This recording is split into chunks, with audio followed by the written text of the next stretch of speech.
Hello, everyone. My name is Mike, and this is On the Grind. I was thinking this past week, I was getting real nostalgic about things. And I was thinking about growing up back in high school and just how things have changed so much. I remember growing up and even the way that we were disciplined back then as compared to the way, we discipline our kids now. I remember back then, everybody could whip you. Everybody literally could whip you when I was growing up. I mean, my mom would whip me with anything she could find in the house. Whatever was in arm's reach, she would whip me with that. It doesn't matter. Spatula, pan, it didn't matter. Whatever she could get her hands on is what I was getting whipped with. I remember being in high school, and getting whipped in high school. They had a special paddle for that they whipped people in high school.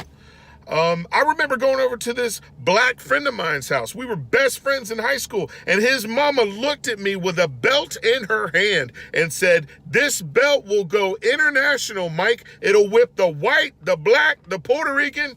I mean, we got whipped all the time, it felt like. It just seemed like every time I turned around, I was getting whipped for something. And just how different everything is today. We can't go into schools with a paddle and start whipping kids now. You'd be in jail so fast your head would spin. And I just noticed now even how, we do ministry now. I mean, I've worked with kids for years, for well over 20 years. And I remember when kids would act up in service, if they were in arm's distance, I'd slap them up the back of the head. I'd be like, pay attention. Act like you love Jesus. You can't do that anymore. You can't do that anymore. You will go to jail or get sued if you were to do that anymore. But one thing that has never changed, the one thing that stayed consistent, even from that till now, is making sure your kids know you love them. Regardless of how crazy anything got, I knew my mother loved me. Regardless of how crazy anything got, I knew my grandmother loved me. And I'm thinking, in today's society, how necessary is it for these teenagers and these young adults to know that we care about them? How necessary is that? I mean, it's not even a fact anymore just to say that you love someone.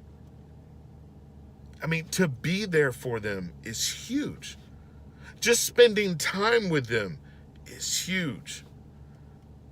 I remember my pastor was telling me, he was at a wrestling match for his son, and he had a little break in between, and he knew there was some teenagers on the other side of the school that he works with on a regular basis. And he says, something, they're having another sport on the other side of the school. I'm going to go say hi to them. So he runs over there to say hi. He didn't have a whole lot of time, had about 15, 20 minutes.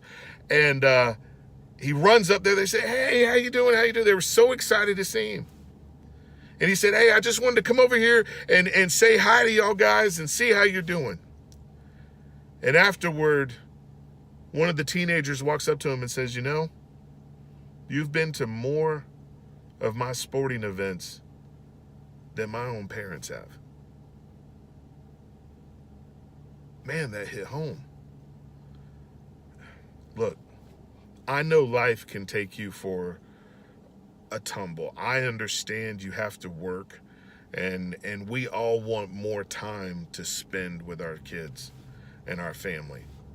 But there's sometimes you just got to make a deliberate effort to say, something, I'm going to spend time with my kids and let my kids know that I love them. I think a lot of times, if we're not careful, we can alienate our own children. And our own children can feel like they're running through this world all by themselves. And and they can feel like nobody understands them, and they can be going through depression and have massive anxiety problems, and we won't even know it because we're so busy trying to just get through life that we forget that, man, do we forget what it's like to be a teenager? You remember how crazy you were as a teenager? Don't you remember, like, 1 minute you're in love with somebody and then the next minute you're out of love with someone? And don't you remember that first time somebody broke up with you? The first time somebody broke your heart, you felt like you were going to die. You were going to die until somebody else came along. So let's not forget our kids. Let's not pass them by because, they're our responsibility. But, they really need to know. They really need to know, not just lip service. They really need to know we love them. All right. My name's Mike. Thanks for watching, and I'll see you next time on The Grind.